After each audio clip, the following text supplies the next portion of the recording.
So this one was a little tricky because it's definitely finite. You know, it's not just ending with a dot, dot, dot. So we know that we stop at a specific place. But if you think about our formula to find the sum, let me write that down here, of a finite geometric series, normally we have it written like this, of a sub 1 times r to the n minus 1 power. And, you know, we don't know everything here. We can find out what the first term is pretty easily, right? It's just 10. We can tell that the first term is 10. And we might even be able to figure out what r is pretty easily.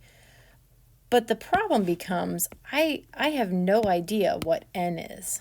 I don't know what this value is. I can't tell you what gave me that term to end my series, right? But I know this will be my nth term. So here's what we got to do. We got to kind of work this backwards. And there's a couple ways you can do this. The easiest way is to start by figuring out what your r value is. So we've done this a few times. Take the term divided by the term in front of it. So 30 divided by 10 is our r value. So 3 is r. All right, so here's what I know. I know that after 90, I'm going to multiply that by 3 to get the next term in the sequence. Multiply that by 3 again. Multiply that by 3 again. And then multiply that by 3 again, and look at what you end up with. 7290. So just by generating the terms, we can quickly find what term 7290 actually is. So let me kind of write that in here. We've got our terms are going to be, this is term 1, term 2, 3, 4, 5, 6, and 7. So we've got the seventh term. We know that we're going from 1 to 7, so we can start to kind of put this together. So this would become s sub n equals, we go from when n equals 1 to n equals 7 of a to the a sub 1 times r to the n minus 1 power. Now, what's important about that is that we actually use our formula that allows us to find a sum of a finite geometric sequence. And that formula we have talked about in this video was a sub 1 times 1 minus r to the nth power over 1 minus r. We know everything we need to know here. We now know that we're talking about the sum of 7 terms. So it's s sub 7 equals, we are given our first term as 10 times 1 minus, we found out that r was 3, so 3 to the n over, 3 to the n, which we know is 7, over 1 minus 3, and then we type that into our calculator. And when you do so, you're going to get kind of a large sum, but not anything too outrageous.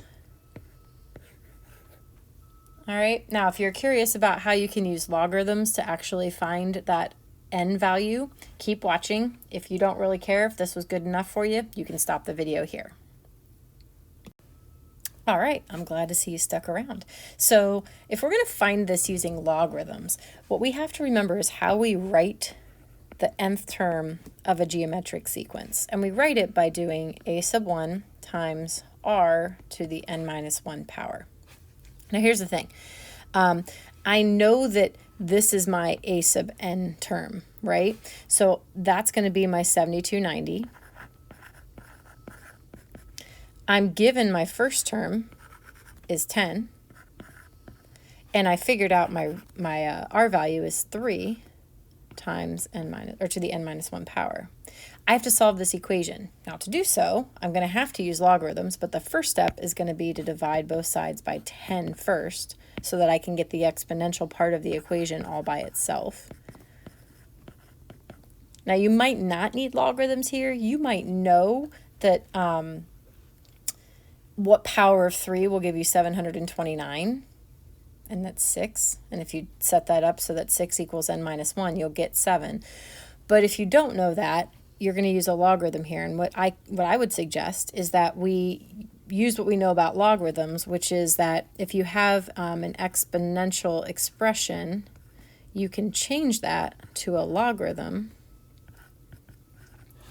And that's something you talked about a lot in Algebra 2.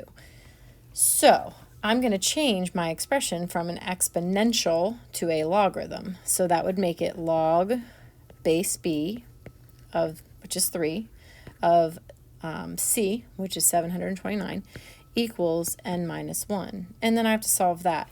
Now you should be able to type this into your calculator. You might have to press the math key and then look for something that says, it's actually all caps.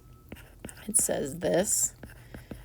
It's towards the bottom of your math menu. If you can't find that, then a really easy way to evaluate any logarithm is to just take the log of, I like to say the big number, that's the number here, and divide it by the log of the base.